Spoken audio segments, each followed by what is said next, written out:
ಇನ್ನು ನರೇಂದ್ರ ಮೋದಿ ಪ್ರಮಾಣ ವಚನ ಬೆನ್ನಲ್ಲೇ ನೂತನ ಸಚಿವರು ಪ್ರತಿಜ್ಞಾ ವಿಧಿಯನ್ನ ಸ್ವೀಕರಿಸ್ತಾ ಇದ್ದಾರೆ. ಸುಮಾರು 63 ಸಂಸದರು ಸಚಿವರಾಗಲಿದ್ದಾರೆ. ಈ ಪೈಕಿ 12 ಸಚಿವ ಸ್ಥಾನಗಳನ್ನು ಎನ್ಡಿಎ ಮಿತ್ರ ಪಕ್ಷಗಳಿಗೆ ಬಿಟ್ಟುಕೊಡಲಾಗಿದೆ.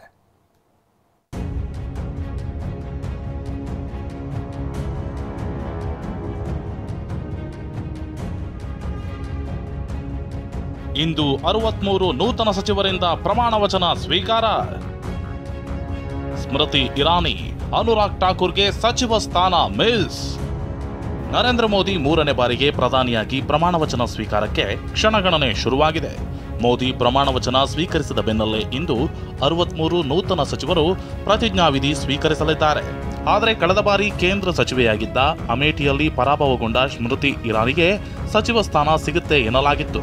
ಆದರೆ ಕೊನೆ ಕ್ಷಣದಲ್ಲಿ ಅವರ ಹೆಸರನ್ನ ಪಟ್ಟಿಯಿಂದ ಕೈಬಿಡಲಾಗಿದೆ. ಮತ್ತೊಂದೆಡೆ ಸಚಿವ ಅನುರಾಗ್ ಠಾಕೂರ್ಗೂ ಸಚಿವ ಸ್ಥಾನ ಮಿಸ್ ಆಗಲಿದೆ ಎನ್ನಲಾಗಿದೆ. ಉಳಿದಂತೆ ಹಿಂದಿನ ಸಂಪುಟದಲ್ಲಿದ್ದ ಎಲ್ಲರಿಗೂ ಸಚಿವ ಸ್ಥಾನ ಫಿಕ್ಸ್ ಆಗಿದೆ. ಇಂದು ಪ್ರಮಾಣ ವಚನ ಸ್ವೀಕರಿಸಲಿರೋ ಸಂಭಾವ್ಯ ಸಚಿವರು ಯಾರ್ಯಾರು ಅನ್ನೋದನ್ನ ನೋಡೋದಾದ್ರೆ, ಅಮಿತ್ ಶಾ, ರಾಜನಾಥ್ ಸಿಂಗ್, ನಿತಿನ್ ಗಡ್ಕರಿಗೆ ಈ ಬಾರಿ ಮೋದಿ ಸಂಪುಟದಲ್ಲಿ ಮತ್ತೆ ಸಚಿವ ಸ್ಥಾನ ಸಿಗಲಿದೆ. ಇನ್ನು ಅಶ್ವಿನಿ ವೈಷ್ಣವ್, ಪಿಯೂಷ್ ಗೋಯಲ್, ಮನ್ಸುಖ್ ಮಾಂಡವಿಯಾ, ನಿರ್ಮಲಾ ಸೀತಾರಾಮನ್, ಅರ್ಜುನ್ ಮೇಘವಾಲ್ಗೆ ಪಟ್ಟ ಒಲಿದು ಬಂದಿದೆ.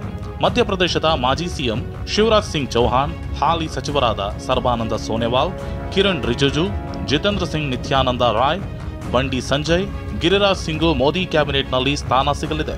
ಅಲ್ಲದೆ ಶೋಭಾ ಕರಂದ್ಲಾಜೆ, ಧರ್ಮೇಂದ್ರ ಪ್ರಧಾನ್, ಗಜೇಂದ್ರ ಸಿಂಗ್ ಶೇಖಾವತ್, ಜ್ಯೋತಿರಾದಿತ್ಯ ಸಿಂಧ್ಯಾ, ಎಸ್ ಜೈಶಂಕರ್, ಮನೋಹರ್ ಲಾಲ್ ಖಟ್ಟರ್ ಸೇರಿದಂತೆ 63 ಸಂಸದರು ಸಚಿವರಾಗಿ ಪ್ರಮಾಣ ವಚನ ಸ್ವೀಕರಿಸೋ ಸಾಧ್ಯತೆ ಇದೆ.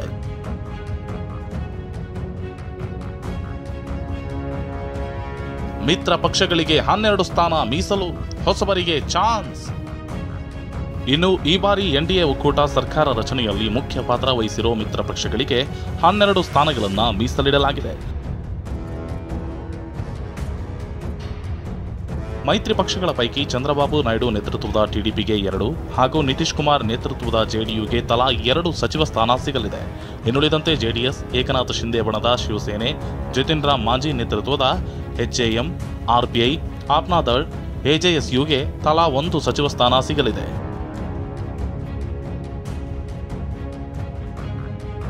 ಇನ್ನು ಕೆಲವೇ ನಿಮಿಷಗಳಲ್ಲಿ ನರೇಂದ್ರ ಮೋದಿ ನೇತೃತ್ವದ ನೂತನ ಸಚಿವ ಸಂಪುಟ ಅಸ್ತಿತ್ವಕ್ಕೆ ಬರಲಿದೆ.